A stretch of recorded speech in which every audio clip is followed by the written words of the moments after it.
I'm here right now with Stan Lee. Rudy Rudiger. This is UFC welterweight Sean Pearson. This is Chum Lee. It's Eddie Shack. Vivek Tiwari. This is Linda Hamilton. This is James Rammer of the Toronto Maple Leafs. This is Kim Foray from Dawn of the Dead. This is Colin Baker from Doctor Who, and you lucky people are watching Tommy Lee Raw.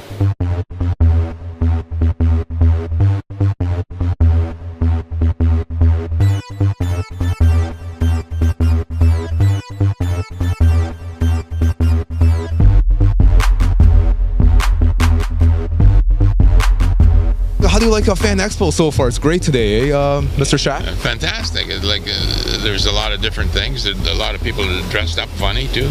Oh, absolutely. We saw a bunch of people for Sailor Moon actually bumping into us. Oh, that's great. Oh no, it's good. And the Derek's from Firefly. I don't know if you watched that. No, I don't know what that show is. Yeah. How about the Leafs? They almost beat. They're going to charge more for different, like say that Montreal or Pittsburgh comes into town. They're going to charge a little bit more for certain teams.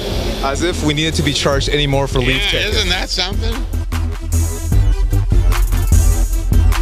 Here with Chum Lee from Pawn Stars. How are you today, sir? I'm good. How you doing? Very good, thanks. Gotta ask a question. What was the most amazing item that anyone sold to you before at Pawn Stars? To me, the most amazing item was the lowrider because I got the old man in it up on three-wheel motion. You know, going crazy.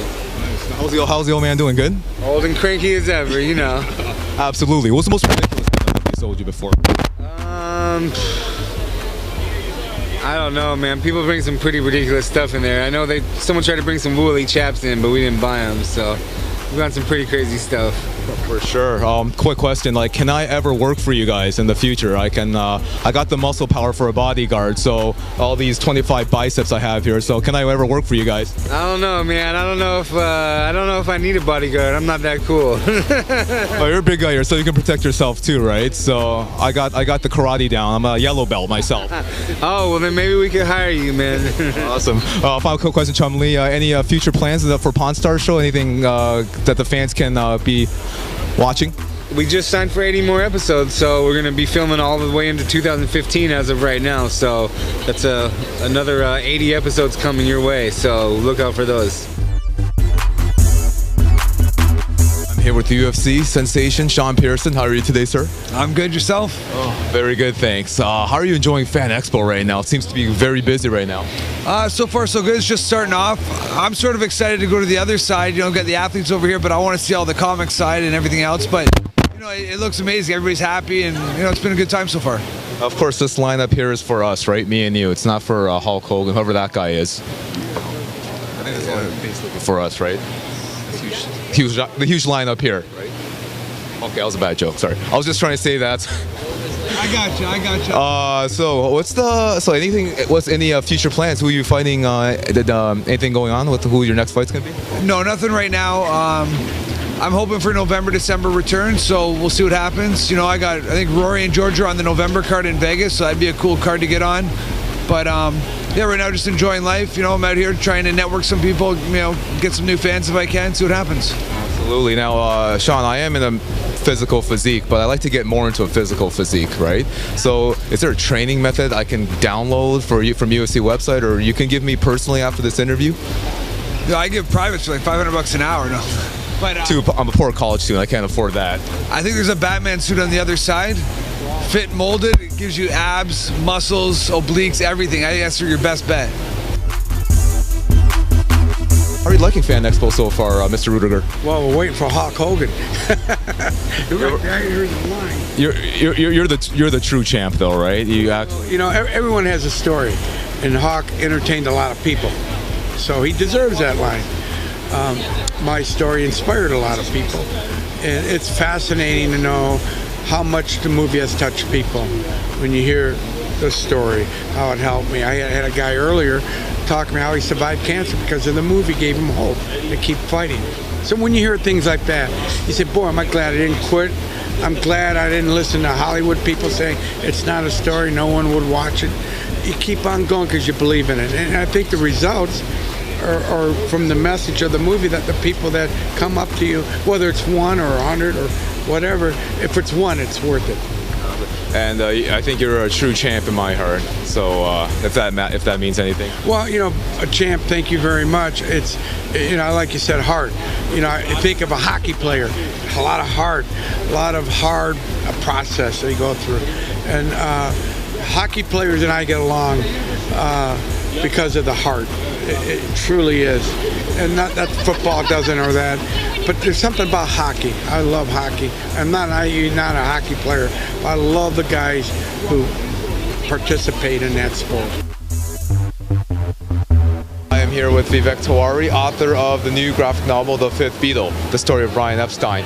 How are you today, sir? I'm good. Thank you for having me. Oh, absolutely. Thank you for doing this. Now, if you can just keep the viewers about what the book is about, maybe you can tell the viewers now? Yeah, so The Fifth Beatle is a graphic novel and a feature film based on the life of Brian Epstein, who was the Beatles manager. And the book comes out on November 19th on Dark Horse. We're very, very excited about it.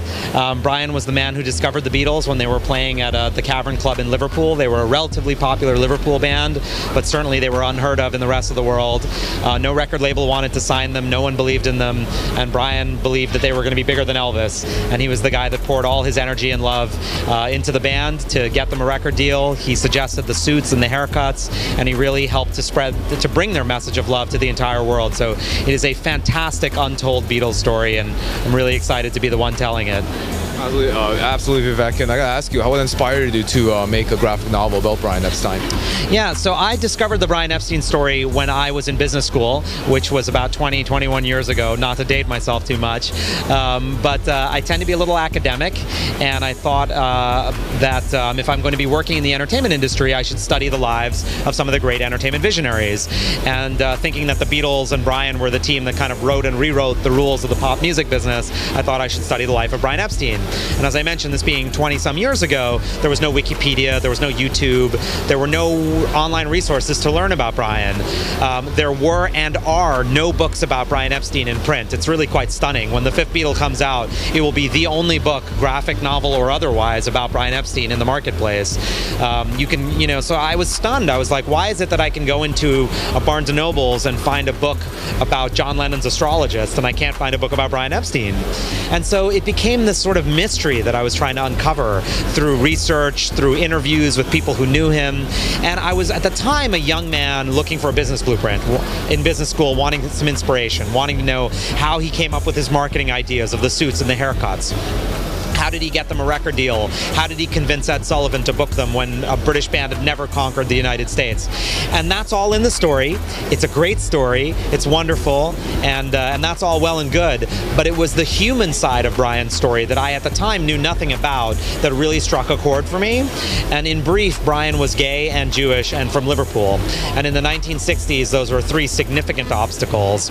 It was a felony to be gay. There was quite a bit of anti-Semitism in the UK. And Liverpool, while it was a thriving port town and had two very important football clubs, there was nothing cultural really going on in Liverpool. So Brian faced a lot of obstacles to fulfill his dream. And while I certainly don't want to claim to have had the degree of obstacles that Brian had, you know, as a first-generation young man of Indian origin, I could really relate to that struggle, that sense of being an outsider in your chosen field. And so the Brian Epstein story is just it's a labor of love for me. It's a passion project. I've often thought of Brian as my historical mentor, you know, somebody who I never got to meet, but whose life I look to for inspiration. So that's what it is. You know, yes, I'm a Beatles fan, and it's a great joy to be telling an untold Beatles story, but truly it's Brian's story I find to be an inspiring human story, and that's the real reason why I wanted to tell it.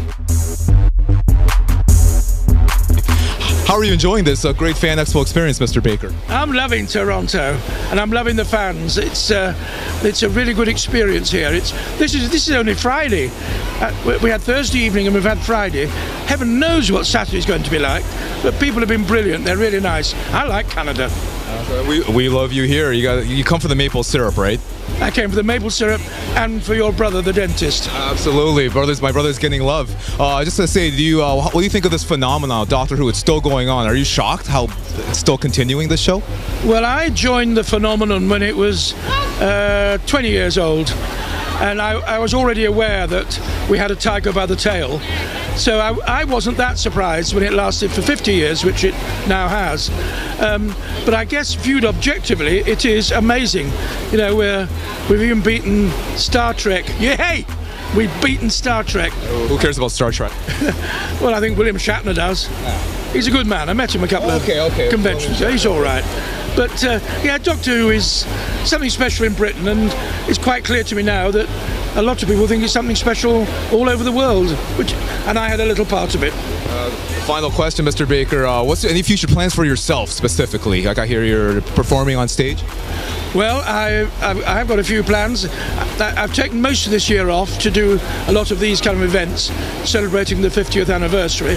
But I'm doing a short tour of Hitchhiker's Guide to the Galaxy in November in England, and I'm playing the book.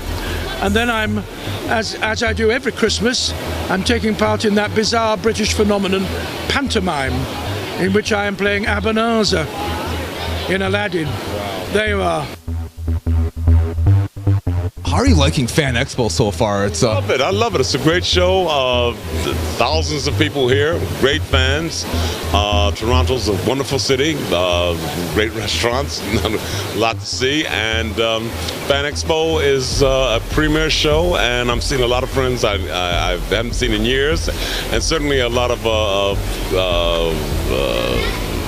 cohorts and actors and celebrities that I've known over the years and have appeared in other places with. So it's good to see some of them here. I'm waiting for Ron Perlman to come in, and David Hasselhoff was by a few minutes ago, and who else? Of course, Barbara Crampton's over here, and Chumley, of course, and of course the absolutely irresistible Linda Hamilton. Oh, very irresistible. God, I am so hot for her. I have been for so many years. I have a very... My wife wasn't seeing this, is she? I didn't mean it, honey. It was before you. No, thought. Honestly, Ken, Didn't do anything. I'm a ladies' man myself, so yeah. So I'm not a ladies' man. If you talking, dear. If you need my help, I could definitely approach Miss Hamilton and say Ken Forey, you know. Oh, please tell her. Tell her. Just mention my name to her. Just say Ken Forey adores you from a distance because he's married. They call me the Game. Before the Game book was out. The Game. I gotta ask you a serious question, Ken. Yeah. You know what? You look like a very tough individual. You know, very tough.